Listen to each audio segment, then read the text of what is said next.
Hello class, this is Accounting 200 and this is chapter 1. This will be the presentation. So I'm going to go through the PowerPoint. I'll do 2 videos. I think the content's going to be about an hour long, so I'll try to do 2 30-minute videos. So this is chapter 1, importance of accounting.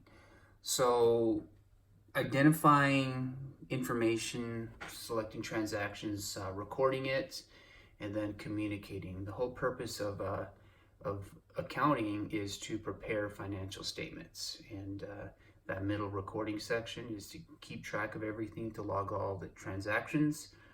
Accounting is an information measurement system. It identifies, records, and communicates information about a business's activities. So all throughout this, you'll see learning objectives, identifying users, uses of, and opportunities in accounting. So this is a learning objective. So users of the information, there's external users and there's internal users. As you can tell, I won't read all of those details, but the external users, those are people that are outside of the company, customers, consumers, the government, lenders. Within the organization, there's the executives, managers, sales staff, budget analysts, and controllers. But accounting is called the language of business. All organizations set up an accounting system, and it communicates information to help people make decisions. It serves many users, and they're divided into 2 groups, and I went through that already. So let's take a look at the next slide. So there are many opportunities in accounting. There's financial, managerial, taxation, and then there's also accounting related fields as well. So if we take a look at that, you can take a look at those different bullet points and look at how accounting can be applied to various different careers. So accounting information is in all aspects of our lives. When we earn money, pay taxes, invest, when we budget and plan for the future, we use accounting. So taking a look at this, who are the users and what they do. So the regulator is an external user, the CEO is an internal, a shareholder is external, the controller is internal, employees are internal, external auditor will be external user, product manager will be internal, and non-executive employee is an external user. So learning objective 3, explain why ethics is crucial. This is an extremely important component of accounting. So ethics is it's definitely a key concept. The goal of accounting is to provide useful information for decisions. For information to be useful, we have to trust that it's correct. This demands a high level of ethics. Ethics are the beliefs that help you distinguish right from wrong. I guess it's the internal person in your head that says this is not good or this is okay. They are accepted standards of good and bad behavior. So identify ethical concerns, analyze options, and then make ethical decisions. So those are some of the steps. You can read at the bottom there. I'll also attach a link to the slide, and then you can have access to that as well. So fraud triangle, 3 factors must exist for a person to commit fraud. That's opportunity, pressure, and rationalization. So opportunity is envisioning a way to commit fraud with a low perceived risk of getting caught. Rationalizing it is fails to see the criminal nature of fraud or justifies the action. And then also there's financial pressure. Must have some pressure to commit fraud of unpaid bills or anything like that. Again, Sarbanes-Oxley, SOX, Congress passed the SOX to help curb financial abuse companies and that issue their stock to the public. SOX requires that these public companies apply both oversight and stringent internal controls. The desired results include more transparency, accountability, and truthfulness in reporting transactions. So here's some examples of companies in the past that had abuse and alleged abuse. So take a look at those. I think one that I remember when I was going through accounting was Enron. That's at the very bottom. That's inflated income. They hid debt and they bribed officials. It was a huge. People lost their retirement. I mean, it was billions of dollars. Another one that I remember recently is let's see. Actually, there's one case that just happened back in I think Winslow, Arizona, where the company was or the car dealership was taking money from people. They were committing. They were paying. They were having native people get cars without the actual person being there. So, like for example, a grandkid or a child would have their grandparents sign that they were going to be responsible. So those are a couple of examples. So Dodd-Frank, Wall Street Reform and Consumer Protection Act. This is, you definitely hear this one, Dodd-Frank, whenever, if you were to watch MSNBC or any news channel, they always refer to this. So this act was designed to promote accountability and transparency in the financial system. It puts aside the notion too big to fail. So back in 2008, 2009, when the stock market crashed, Congress bailed out some companies because they hedge their bets. Basically, it protects the taxpayer by any bailouts and protect consumers from abusive financial services. So those are some examples, but explain general accepted accounting principles and define and apply several accounting principles. So the generally accepted accounting principles, also referred to GAAP by accountants and people in business. It's financial accounting is governed by concepts and rules known as GAAP. GAAP aims to make information relevant, reliable, and comparable. Now, what that means is that you want the information. It's a system.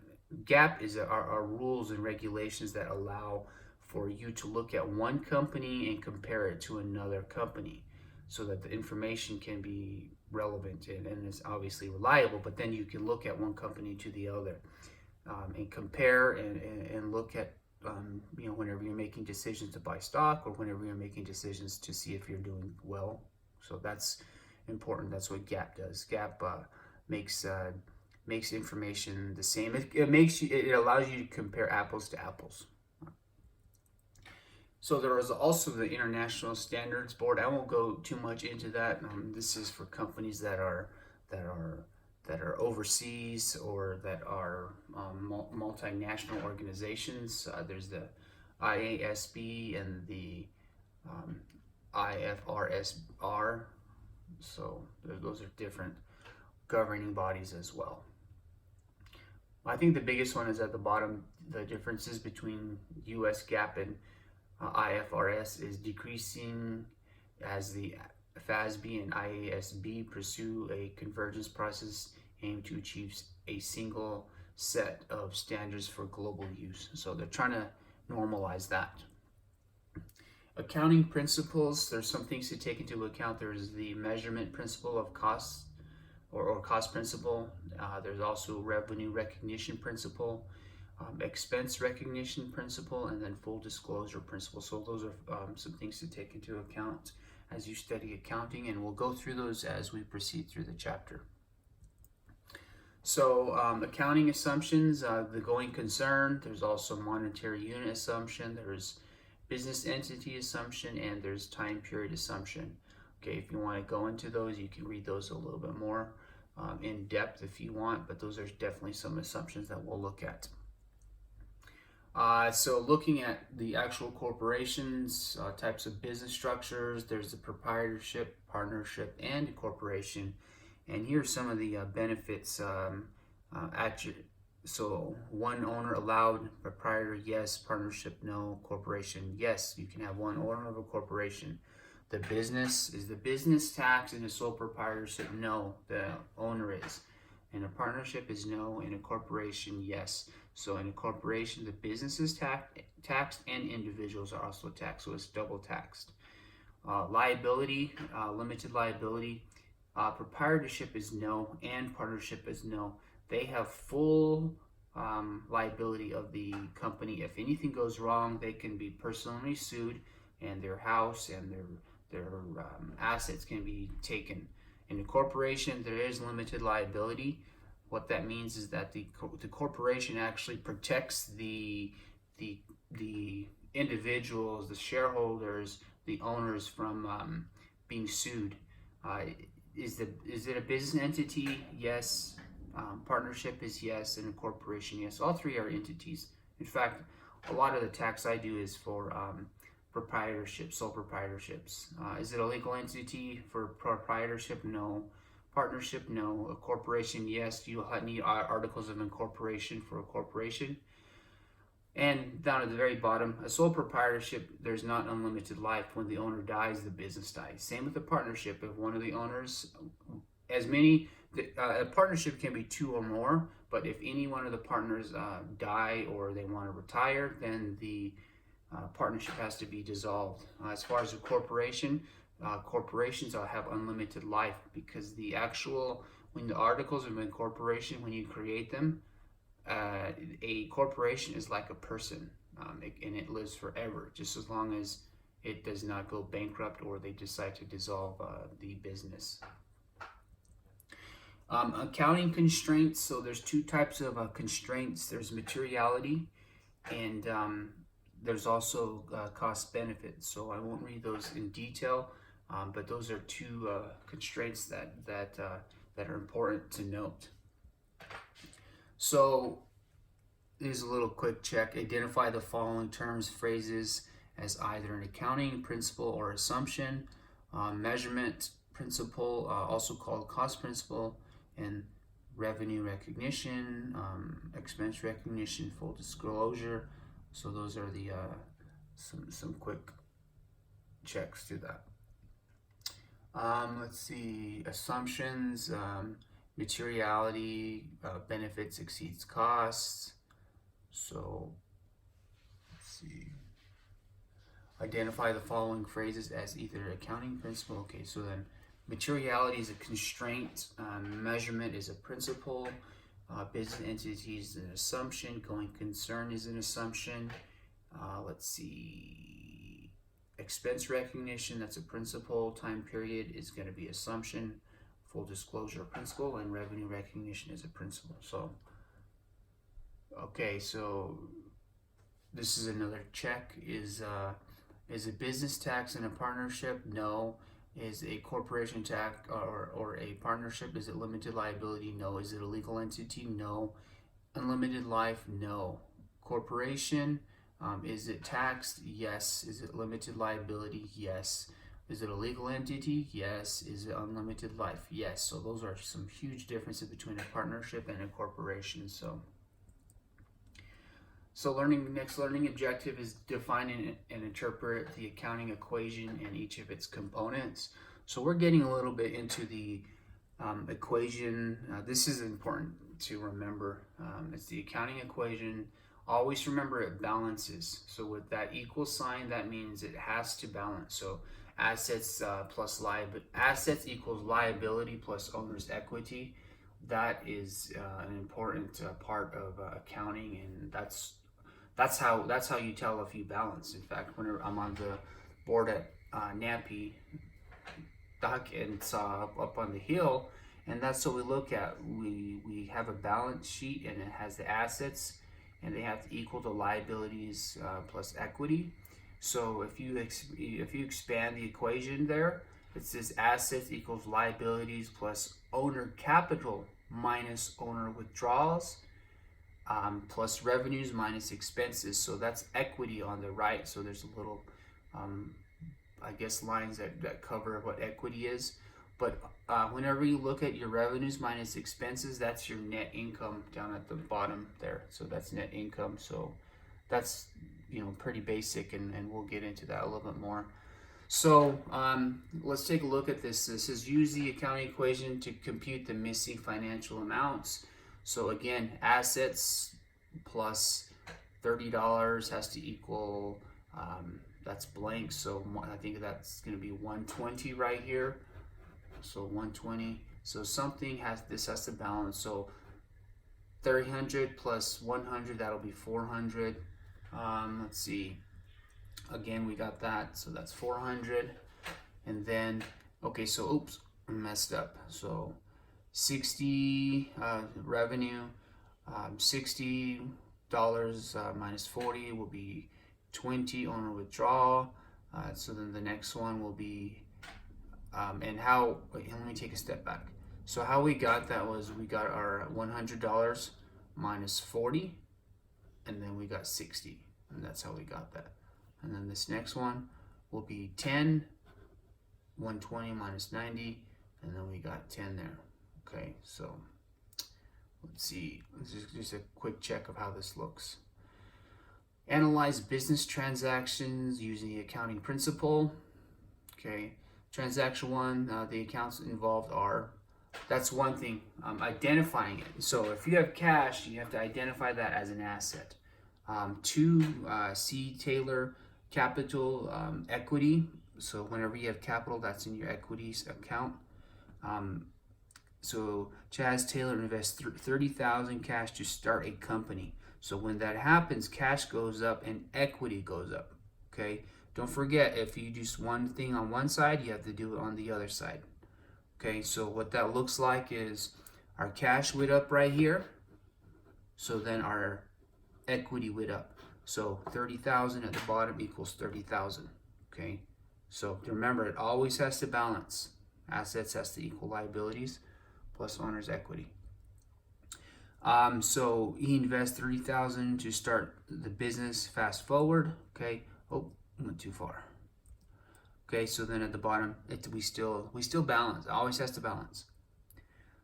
Transaction 2, company purchased supplies paying $2,500 cash. So our cash went down, but our supplies went up. So those are both assets. So this transaction definitely happens on the left side of the equation under the asset side only. All we did in a sense, we purchased the supplies, so our supplies went up, but our cash went down. So what that'll look like, it'll look like cash will be parentheses, which means negative, so it went down, but supplies went up. But keep in mind, all we did was transfer, basically, which is a transfer, but 30,000 still equals 30,000. Don't forget, if we wanted to, we can probably sell these supplies for about 2,500 if someone wants them, but a lot of times we might sell it for less, but that's the cash value of it, of the supplies. So again, we purchase supplies. Accounting equation must remain in balance. That's the key. It must remain in balance. Okay, 30,000, 30,000. Transaction 3, purchase equipment for $26,000 cash. So is our cash going to go up or down? Cash is going to go down. Our equipment's going to go up. So hopefully we set that asset down, equipment up. Okay, so what that looks like on the books or on our accounting equation, so our cash went down, but our equipment went up. Don't keep in mind, we can still sell this for $26,000. That's the market price right now. All accounting equations still remain in balance. Okay, and yep, 30,000. So let's take a look at another transaction. We purchased supplies of 7,100 on credit. Okay, so the supplies account went up and our account payable went up. So we put it on credit, so that's an account payable. Okay, so what that looks like on our books right there, our supplies went up and our account payable went up. Don't forget, if it's on the opposite side of the equal sign, assets go up, liability will go up. If you paid with the payable. All right, so again, there's our transaction 37,100, 37,100 as well.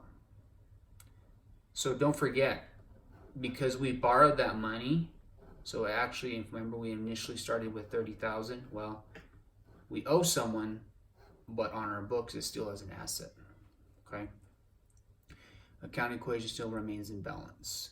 Transaction analysis. Now let's look at the transaction involving revenues, expenses, and withdrawals. Transaction 5. The accounts involved are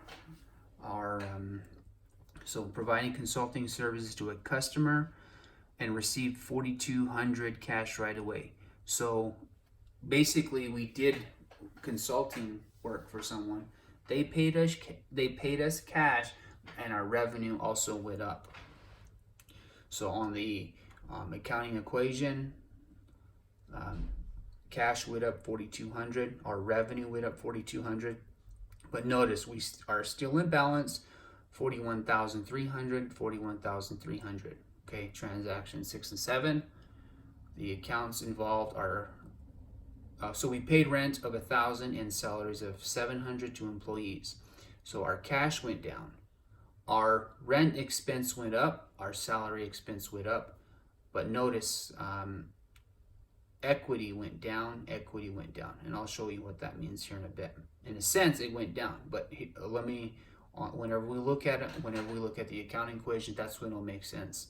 Remember that the balance in the expense accounts actually increase. So, and all we're trying to do is we're trying to create an income statement as well, but that's a little bit more later in the chapter and in the book. All right, so here's what happened. So we decreased 1,000. We paid cash for 700, and over here on the right, went down 1,000. 700 went down as well. So don't forget, we're adding these expenses up because over here, our expenses, we take away our expenses from our revenue to get our net income. So we have to account for it in that manner. But we still balance though, 39,600, 39,600. And again, our equity decreased, and that's what it's trying to point out right there. Okay. Here's another transaction. The accounts involved, we provided consulting service of 1,600 and rent facilities for 300 to a customer for credit. So the accounts that are involved, account receivable, consulting revenue, and rental revenue as well. So those are just identifying. So always remember, ask yourself, okay, what account is being impacted? Does it go up? Does it go down? Always remember that. So now we provided the consulting services. So total over accounts receivable, since we credited a customer, so we have to put this in accounts receivable. So it goes under account receivable as 1,900, and over on the right we put it in revenue, 1,600 and 300. Notice they were done separately because when we account for that revenue, we'll have to do separate entries under probably consulting service revenue and rent revenue. So that's why over here on the right we keep them separate. But we'll get into that a little bit more detailed when we get into accounts. Again, they both increased 1,900, so we're at 41,500. We still balance. The green ovals indicate that. Transaction 9, client in transaction 8 pays 1,900 for consulting service from account receivable. So the account is paid, the customer paid. So our cash went up and our account receivable went down. So all this happens on the left side of the equation. So here's what it looks like right there. 1,900, we got the 1,900 in cash. They paid, and there's a red oval that indicates that it was, we were taking, basically what we did was we took this 1,900 off of our customer's book, so that they have a zero balance. But we still balance 41,500, 41,500. Let's look at another transaction. This will be transaction 10. The accounts involved are, oh, forgot to push the button. Fast forward, pays 900 as a partial payment for supplies purchased in transaction 4. So keep in mind, we got to keep an account who's being paid and what is being paid. So cash goes down, our our liability that we created goes down as well. So we're actually the one paying it. So we look at it, our cash went down there, and on the right side, our payable decreases. So we made a payment on our account, our credit account basically, but we are still in balance at the bottom at 40,600. Transaction 11, withdraw of cash by owner. So automatically you should be thinking cash went down, withdraw, owner equity is going to go up. It goes up, but you'll see what I'm talking about. So when dividends of $200 are paid to shareholders, so this is a dividend is paid. Notice our dividend came out of cash, but our account over here, $200 also went out. So now our balance is 40,400 as well. Here's some other examples of what we can do. Some other transactions that we can go through. So I don't even know how to say that name. Jamisetia invested 4,000 cash. So cash and owner equity is going to be that account. The company purchased 200 of equipment on credit. So we're going to have a whenever we see that, we see equipment, and then we see since we put it on credit, it's going to be a account payable. So on January 14th, provided 540 of services for a client. So that's going to be on credit. So we are going to create an account receivable, and then we're going to have a service revenue of 540. The company paid 250 cash for employee salary. So it's going to be cash is going to decrease for 250, and employee salary expense is going to increase. So that's what they look like. Our assets equals our 6290 minus 2000 equals 4220 in equity. So we are still in balance. Okay. Let's see. So basically, always have to be in balance. Always have to be in balance. Learning objective, but identify and prepare basic financial statements and explain how they interrelate. So again, the 4 financial statements and their purpose. Don't forget all of the analyzing, identifying, recording, summarizing, all of that whole accounting process is for these 4 financial statements. Don't forget the internal and external users use this information. So the income statement describes a company's revenues and expenses along with the resulting net income or loss over a period of time due to earning. Statement of owner's equity explains changes in equity from net income or loss from any owner investments and withdrawals over a period of time. The balance sheet, that describes a company's financial position, the types and amounts of assets, liabilities, and equity at a point of time. Typically, they want you to do it. They'll do monthly, quarterly, biannually, and of course yearly. Then the last one, statement of cash flow. It identifies cash inflows, which are the receipts, and cash outflows, the payments over a period of time. Basically, they're just running balances. Again, this is kind of an example, but your income statement, notice how your revenues, I don't put my finger up there, but so here's your revenues up here. These are all your oh no, oops. Let me go, where did it go? Kind of messed up. So your revenues up there in the top up here, these are all your revenues. Total them, your expenses. This is your net income. Your net income flows directly onto your owner's equity. So they call it. And keep in mind some important things when you're working on your papers. Make sure your statements or your income statement is titled and the heading looks exactly like this. That's extremely important. So let me go up. So it has to be like that. Okay. Also, your owner's equity has to be. Try to make it look exactly like that as far as the view, the double underlines, the single underline. Always put a double underline at the very bottom.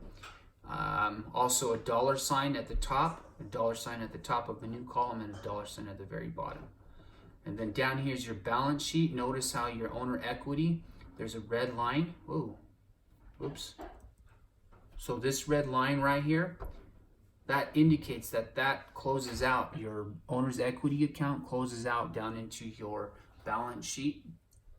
And then on the next slide, I'll show you there's a red line over here on the left. This one indicates that your cash, that's actually a statement of cash flows. And this is how the balance sheet should look as well. So here's your statement of cash flows right here. All of your transactions where cash came in and out. So that kind of goes, and then at the end of the month, then that goes up there onto your cash. Okay, so again, just a quick review: income statement, statement of owner equity, and then balance sheet. Everything flows. Remember earlier I talked about how everything flows into the other. Well, it's very systematic, and one go. I mean, like I said, income statement flows into owner's equity. Owner's equity then goes into capital, and then once one number changes, it'll make an impact throughout the entire accounting cycle, and it impacts each of the, what do you call them, financial statements. Okay, so this is creating an income statement. So revenues is 233, costs sales, cost expenses 140,000, selling expenses. So then that goes to 53,394. That goes into plus net. That goes into net income on our owner equity. So 111, 540. Ooh, well, some of these numbers aren't lining up. That's supposed to be a 547 there. But that less your withdrawals, that means you took money, or you took money out, or you paid a dividend. So then that comes to 119,355. On your liability or your balance sheet, on your owner equity, then you put 119,355. All we did was take these accounts from cash, accounts receivable, land, investment from our facts up here, and then our liabilities. And at the end, it should all balance. If it doesn't, we have to go back through the whole cycle and find where it does not balance. So that's the nice thing about accounting, it has to balance. So sustainability in accounting, sustainability, SASB, Sustainability Accounting Standards Board. So those are for nonprofit entities. So if you take 310, we'll take a look at that. So those are some things to take a look at, SASB. So compute and interpret return on assets. So that's looking at rate of returns. Return on assets are net income divided by average total assets. So that's definitely an accounting quick test. Explain the relationship between return and risk. So many different returns may be reported. ROA, rate of ROA. What is the rate of? Oh my gosh, I can't remember that one. Anyway, interest return on savings accounts. Interest return on corporate bonds. Oh, ROA is return on assets. Risk is the uncertainty about the return we will get. So the lower the risk, the lower expected return. The higher the risk, the more you'll get, is what they say. Identify and describe the three major activities of organizations. So here they are: financing, owner financing, non-owner financing, and financial management. So those are three ways to get, provide assets for land, buildings, and equipment. Okay, and let's see, investing activities, three major business activities: asset management, there's assets, invested amounts, liabilities, equity, and let's see, strategic management as well, determining the right mix of activities and the plan. So business activities and accounting equation. So it goes investing, goes into operating, financing goes into operating. And notice on the outside, it's planning, all about operating, okay? So if you have any questions, please feel free to email me. I know that was a lot of information. I'll also include the PowerPoints. And as far as homework, I'll put homework on the bottom of the chapter 1. Okay, thank you, and I hope you have a good day.